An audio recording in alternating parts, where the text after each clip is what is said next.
Well, hello there. It's Matthew Miller, the Mario Kiwi, and we're in this beautiful country called New Zealand, which has been rained a lot by the 1080 droppers, which is poisoning our land, killing a lot of native species as well as livestock as well, and yeah, it's poisoning our land, and of course we do have that lovely Conrad Ardern in office with that beautiful smile that is hard to look at. Well, any further ado, we're actually talking about the Ardern pushing this climate narrative as well, and of course, yeah, New Zealand to evolve the transport reform to combat emissions. They're not doing it the right way. They tell us to say, oh, don't drive cars. Just don't drive. Just drive. Don't drive cars with the internal the internal combustion engine. Just instead drive the electric car. Oh, it's got a lot of Wi-Fi. Don't worry, you'll be fine. Yes. Don't worry, it's not trial on child labour. The barriers are never for child labour.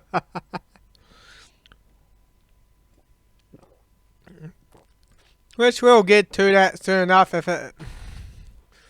Yeah, well, it's involved transport reform to combat emissions.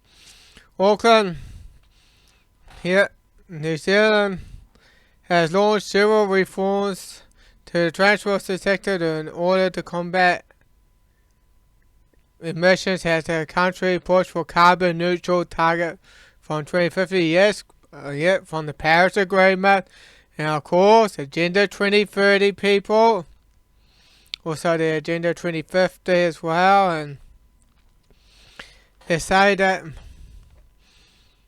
according to government mandate, low emitting biofuels and transport, that means bringing ethanol, which of course ethanol actually attracts water. It attracts water. And of course it will actually recommend it, and it's not as economical as if you try and run it on car that's part ethanol. It's not as economical as running it on 100% gasoline. Tackling it as a priority for the government to remain a core part of the COVID recovery plan, and yet pushing for the Great Reset, pushing for that new normal, which I'm 100% against.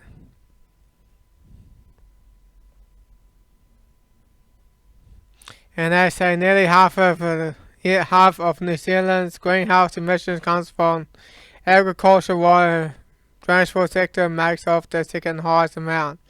Yet the reason why they want to say that, because so they get us off our land and to jam-pack cities, people. Agenda 21, Agenda 2030 people, and there's of course last month the Swedish climate activist Greta Thunberg said on Twitter that so-called climate emergency declaration is nothing unique to any nation. You can never satisfy her. You can just never. If Aldo gets her right, you can never satisfy the Greta Thunberg. She is never satisfied. If you ban meat, we just ban meat. We ban and cars with internal budget, and the Greta Thunberg will say that's not good enough. Yeah. And of course, the end of petrol cars, New Zealand must ban fossil fuel imports by 2032, says climate emissions.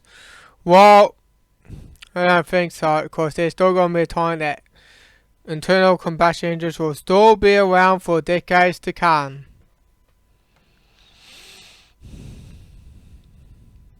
Yeah, they're going to try to ban it because they want us in those self-driverless cars. And they want us in those self-driverless cars.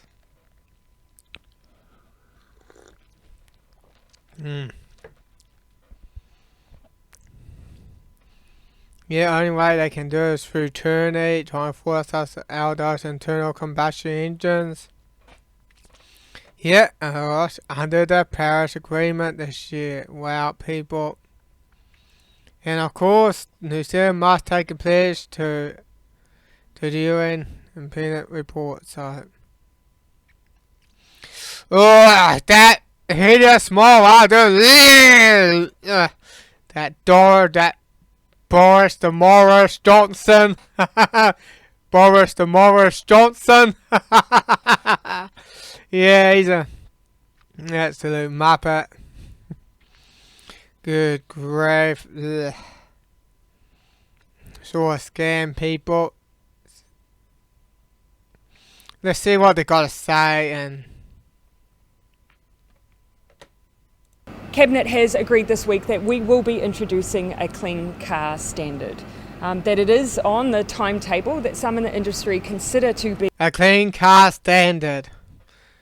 What is the definition to a clean car standard? What is the definition for a zero emission? What for this year for a zero emission means it doesn't make emissions. Something that doesn't make emissions, and clean emissions, but it makes emissions, but it's actually cleaner. Means it's technology that makes it makes the cars produce cleaner emissions. That technology is introduced. Like there's ways of doing that as well, but Arden won't push for it because they was driving electric cars. Be ambitious, but it needs to be. We also have to act on clean car standards because we run the risk of being the world's dumping ground. If we persist to be a country without... Yeah, do you know that the Doan Balio just before we came in Auckland, just north of Auckland, the Doan, has actually been... Because that's owned by the Chinese, they all... hate that! Ugh! Oh, gosh, that small... People had to put up with another 3 years of that.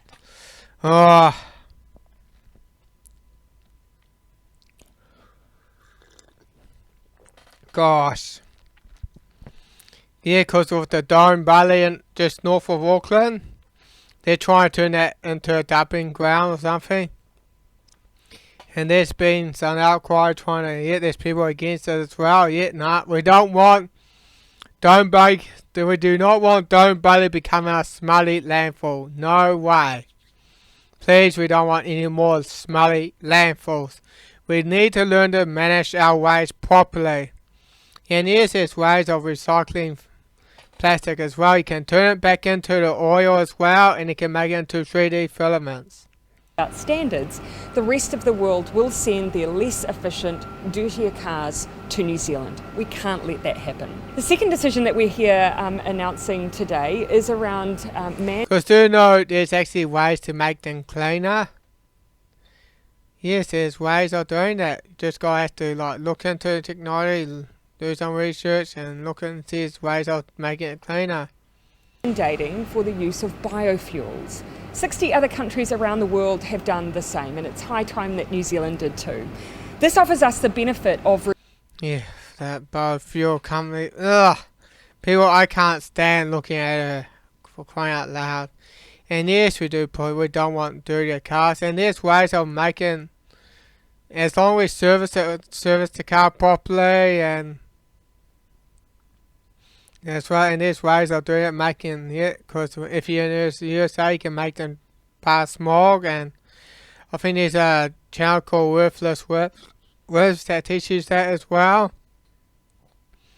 And also there's another one called Scotty Kilmore, he's a good one as well, and also the Auto Expert as well is another one.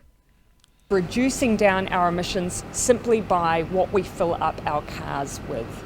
Of course we want to encourage the uptake of EVs. Of course we want to see that transition in the use of things like hybrids in the meantime, but adding biofuels into the mix also helps us reduce our emissions along the way.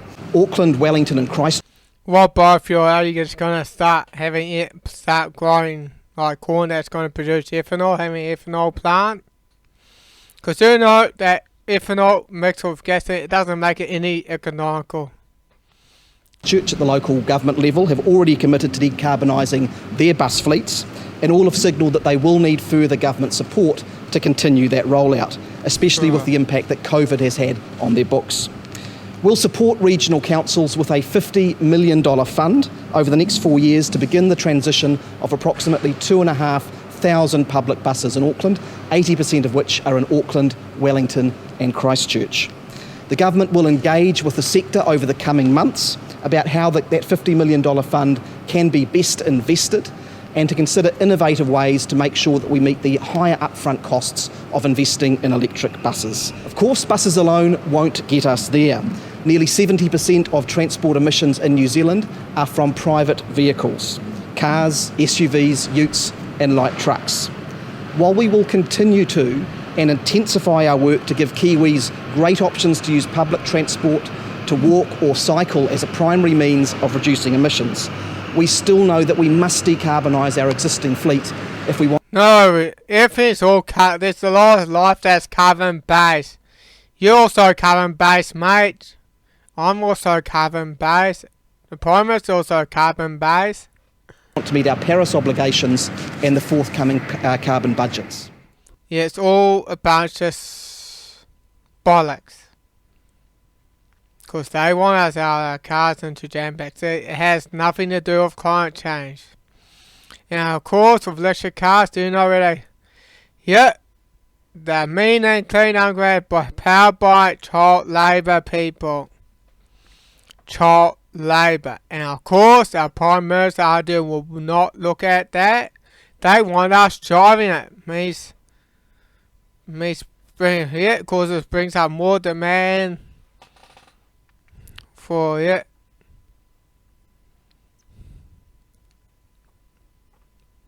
Covers the expensive middle using electric car batteries, costing about 35,000 per tonne.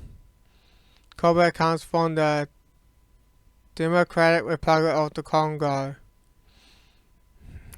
Cobalt mining in the Congo is often done by joining as many as 40,000 working in brutal and unsafe conditions and wow, people, wow. And children are mining the berries in the Congo. There it is. CBS actually covered that as well. And see the hell where you're far above your berry comes from. Let's watch that one here. Can't watch it. See, these are the children in the Congo. And of course I don't. Are you looking at that? I guess not.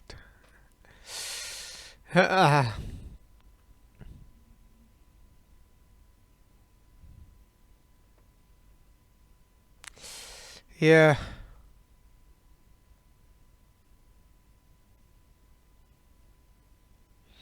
And it's not just electric cars, it's also like iPhones, batteries and that, tablets and that though. They come from that place. The cobalt. Yeah, and let's see. The challenges for the children say 63% live in poverty. 91 out of 1,000 children died before their first birthday. 40% of children have stunt growth due to severe malnutrition. 17% of school-age children are out of school, and 38% of children are engaged in child labour. 38% people, and there'll be a lot in that cobalt mines, and that's where that to make the berries, and that's where it comes from. And 21% of girls aged from 15 to 19 are married. 120, yeah, because that's a bit too young for that though.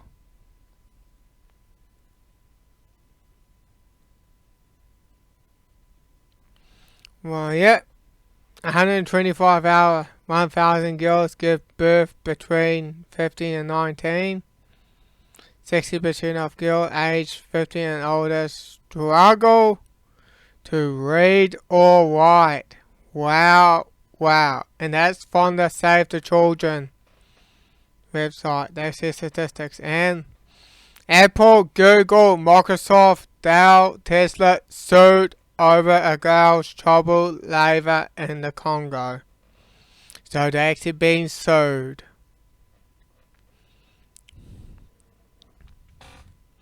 Because they know they're getting the cobalt from that mine that's going to be putting out batteries for like our iPhones, tablets, and smartphones and that.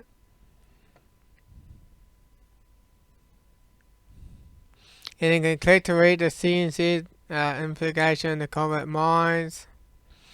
See, that's it. And of course, a lot will be put for the batteries for electric cars, of course, because they need bigger batteries. And what people, and of course, are doing, she's not going to look at it. She wants us driving those. And those poor children will have to keep going through the mines to get that cobalt though. And now it's time to move on now. And let's move on to the. And yeah, and this one's from the Climate Change Report. Gas fuel barbecues and commercials needs to be stuffed out. See, they're trying to get rid of gas cooking.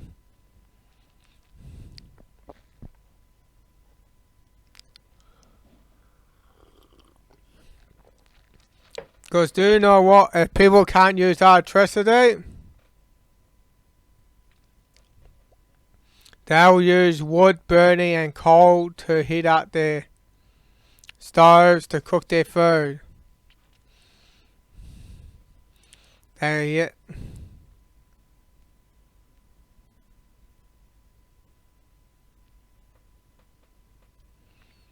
And people, man. And let's go to there, the climate change report. What's the future for gas?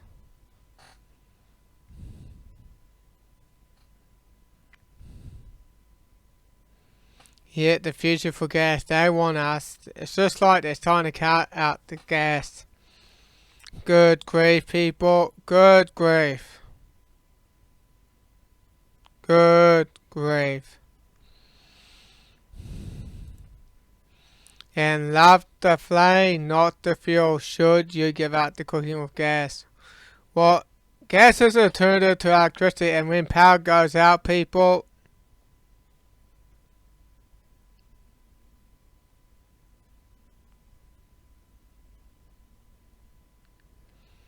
you should have a right to choose what you should cook on as well. And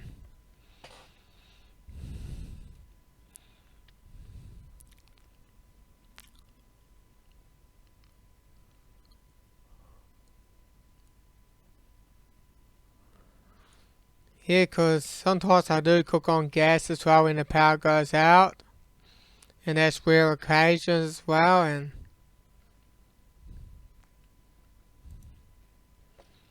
And fewer cows and mass envy, what New Zealand must do to have the climate change. And I'm going to see what this Muppet James Shaw is saying. Tēnā koutou katoa ngamahinu kia koutou. Good afternoon. Thank you, Prime Minister. It will be a challenge, but if we rise to the challenge, then the opportunity that is in front of us is huge. A strong, inclusive and climate-friendly economy that supports our recovery from COVID-19, creates new jobs and encourages innovation. And we have to choose right now. Previous generations didn't have the technology, but we do. Future generations won't have the chance. It'll be too late. The decisions that we take in this term of government will shape the future. Now, I have never been more confident that a clean tech, high-value economy that works for everyone is within reach. A future that is more equitable, more prosperous, and more innovative, and all within planetary boundaries. Everything the government does makes a difference to people's lives. We just have to choose what the difference is that we... Yeah, it is bringing a communist agenda, a communist nation. That's what I just bring in. want to make. In a low-carbon Aotearoa, life will be better for everyone. No, it won't. Because it's based on a communist agenda. And one thing you're not saying that you're also carbon based, and we all breathe out CO2, and plants breathe in the CO2 to produce oxygen for us to breathe, including you, James Shaw, and Jacinda Ardern.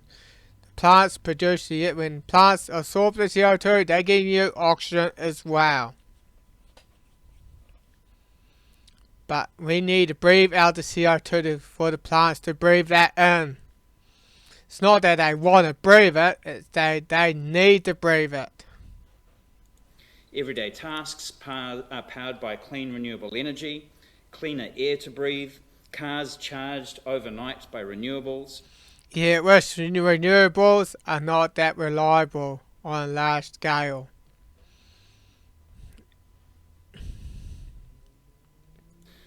Homes heated by the power of the sun and kept warm by insulation, lower energy bills, so there's more money for you to enjoy what you love. You may say it that way, but that may not be the case. Now, we know that it is within our power to change the way that we do things. If COVID has taught us anything, it is that good governments taking decisions rooted in science can make a huge difference to people's lives. It's not science. It's not. You're basing on ideology. Communist ideology. That's what climate change is. That what the climate change and alarmism is based on. Communism. It's based on the communism. You may try and make it look green because it's called. That's why I refer to the watermelon. Because as you cut the watermelon, yes, it's green on the outside, but it's also red inside. And we owe it to future generations to take the same approach to climate change. Oh, man. Gosh, people. Here's that Muppet. He really wants us out of those cars with the internal combustion engines. And of course, New Zealand will need to hear cow mumbers, people. They want to get rid of cattle farming. Stop controversial car imports, decarbonise the energy sector. We can't do that, people. We can't decarbonise.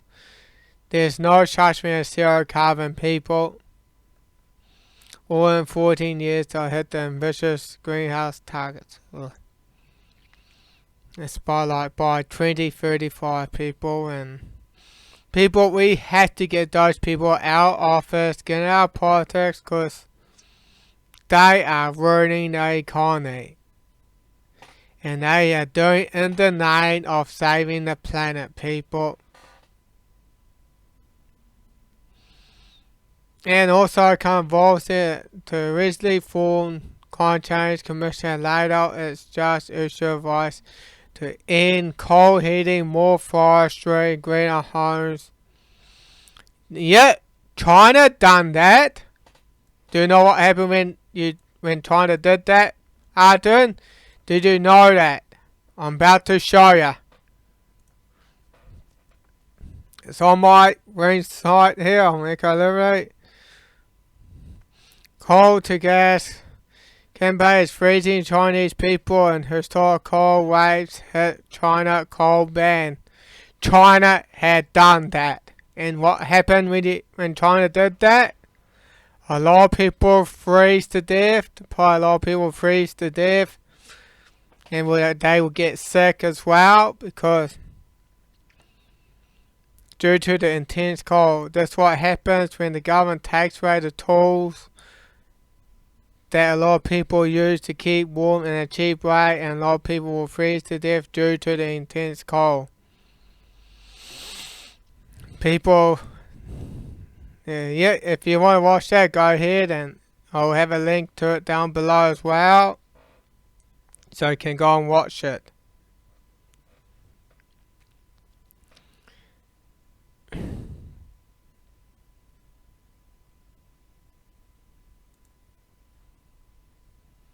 And of course, what's the future for gas? And we're gonna wash that part there.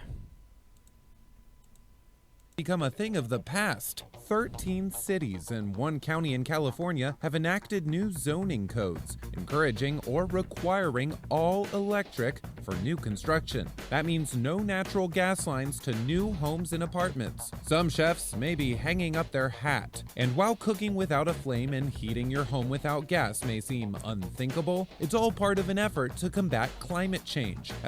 Yeah. All in the name of combating climate change. All in the name of saving the planet, people. And yes, of course, it's not just New Zealand, but also in the USA and probably around other Western nations. You just look at China. Their country produces a lot of pollution, but we also been told, no, you have to change your ways. USA Today points out natural gas is a fossil fuel, mostly methane, producing 33% of the U.S. It's not a fossil fuel. It's a gas that's produced from or by organic matters when they don't have any escape. Carbon dioxide emissions. Carbon dioxide is the main greenhouse gas, which is warming the planet. It has nothing to do with it, but it hardly does any effect because we only have about 0.034%. Building codes passed over the summer in California, while cities in Massachusetts, Oregon, and Washington state consider them, according to the Sierra Club. But it might happen anyway. USA Today, citing a 2017 kitchen audit, finds about 35% of U.S. households have a gas stove, compared to 55% with electric. And as induction stoves become trendy, the percentage with electric is expected to climb. Yeah, induction is quite a good way as well, but once electricity goes out, there won't be any people to cook on as well. So, and of course, they want to get rid of gas. Well, China was pushing for natural gas and trying to ban the coal use, which a lot of people use, because if they take away that, people will not be able to keep warm. And of course, I'm going to see what that John Kerry's got to say. Of either the economy or economy choice of it is not a choice of either the economy or a terrible life. It's not because everybody's got to eat meat or whatever choices are thrown around. Yes, we do need to eat meat. It's vital, because meat contains the vital nutrients that our body needs. This can be the greatest economic transformation in global history, and just like the Industrial Revolution, this will be the defining of a better quality of life for our citizens over a long period of time. The Great Reset, people. You hear that? What he said? Let's go back a bit. This can be the greatest economic transformation in global history, and just like the Industrial Revolution, this will be the defining of a better quality of life for our citizens over a long period of time. No, it won't be, because do you know what the new normal is? They're going to have because it's based on a communist agenda. And the new norm, they predicted that, it's by, Klaus Schwab came up with the idea. The new normal, the prediction what will happen, and he said that you will own nothing and you'll be happy. And what you own, you will rent and will be delivered by drone. And it's also another prediction say you will eat much less meat. Well, I'm not going to eat much less meat. I'm going to keep eating meat. And there's the song I also made as well, and I'm going to play it probably at the end of this podcast, which I'm about to get to it soon. And let's go to that. Agenda 21, people, and sustainable development.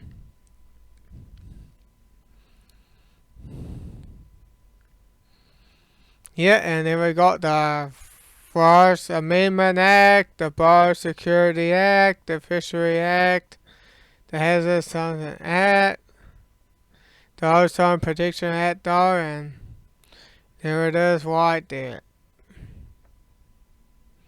Pretty much yes and almost all of it, just except one.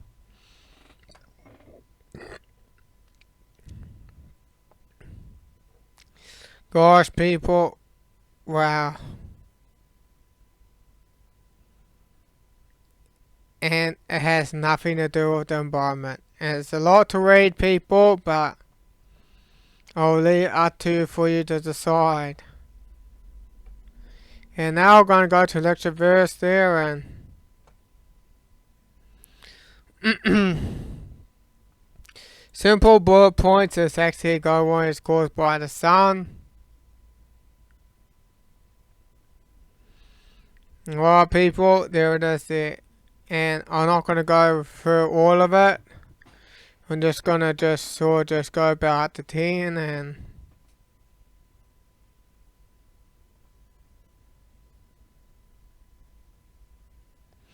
they say through the Honsong time, atmospheric CO2 was a mere 200 to 85 parts per million, near plant salvation level of 150 parts per million.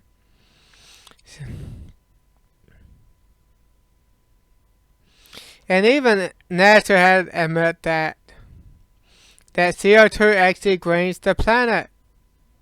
Cause plants breathe that in, people.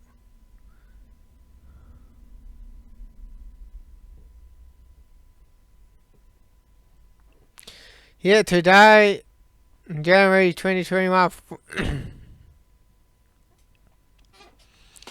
415 parts per million, still only around 0.04% of the atmosphere, and less half of 1/10 of 1%.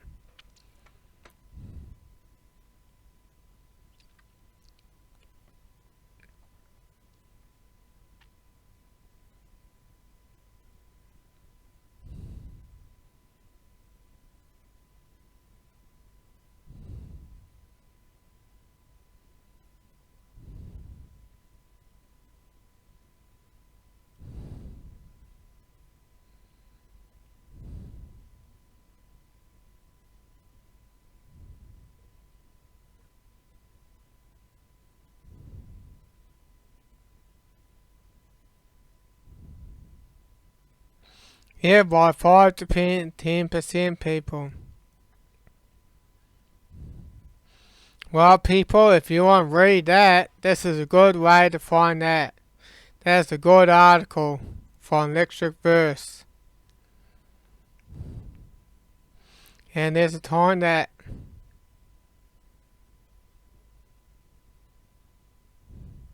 severe price of record high due to historically cold winter officials have frozen to death. That's so in China. And rare cold summer snow hit New Zealand, glow coins hit to intensify. See this though in New Zealand.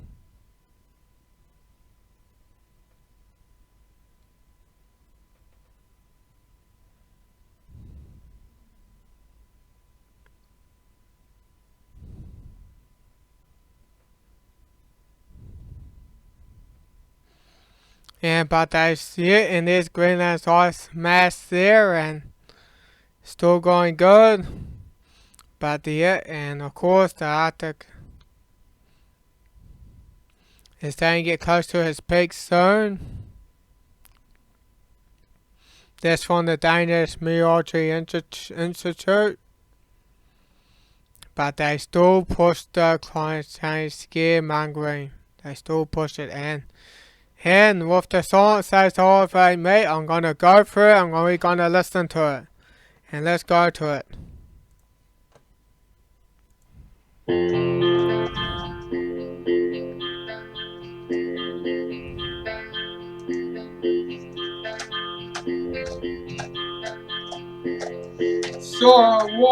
So what if I eat meat? So what? So what if I eat meat? Those vegans and animal rights activists will tell us that meat is bad for us. You can tell them that that is a lie, and you can shout back. So what? So what if I eat meat? They will tell us that eating meat is bad for the planet, and you can tell them that that is a lie, and you can shout back. So what? So what if I eat meat? They will tell you that those poor animals, and you can shout back. So what? So what if I eat meat? The buffaloes and zebra protest against the lion because the lion is eating the animal. The lion roared back, so what? The reason why the lion roared back, so what? The lion will starve if they didn't eat that animal. Let's shout back, so what? So what if I eat meat? The United Nations and the New World Order also want us to stop eating meat. But we will shout back at the United Nations and the New World Order. Let's shout back, so what? So what if I eat meat? Yeah. We will not stop eating meat, even if we were told by the vegans, the animal rights activists, the United Nations, and the New World Order that eating meat is bad for us. Let's shout back. It's not. So what? So what if I mean? They will tell us that eating meat is bad for the planet. Let's shout back. It's not. So what? So what if I eat meat? They will tell us that eating meat is unethical. Let's shout back. It's not. So what? So what if I eat meat? So humans are meant to eat meat because nature has designed our bodies that way. That's why humans are omnivores. Remember that. Eating meat and being healthy is a human right and responsibility. Do not let those vegans, animal rights activists, the United Nations, and the New World Order tell you otherwise. When they do, shout back. So what if I eat meat? You have it, people. Here we go. Wow. Yes, we're gonna, man, I just had an idea. We need to go to a park, have those signs up that it's all, that climate change is all a hoax, that eating meat is healthy, and it's not unethical, and yes, there are some issues with the factory farming and that as well, but yeah, because of all that hormones being pumped, and all the hormones, penicillin and pharmaceuticals being pumped into that, and yes, that's a real issue that needs to be addressed, and also eat the organic grass-fed meat, and that's healthy, it's healthy for us, and it's on animals being treated well, had the best life out there, the meat's gonna be great. And I'll say, people, keep using the gas if you like. You can use the electricity if you want to as well, but don't let the government tell you that, oh, you can't use that because it's bad for the planet. Tell them to get stuff. Do you know what I do in chainsaw and that though? We don't care. If we want to use gas, we can if we want to, but you can't tell us how we live our life. So you can go and get stuff I do in chainsaw. That's my message to you, is that get stuff.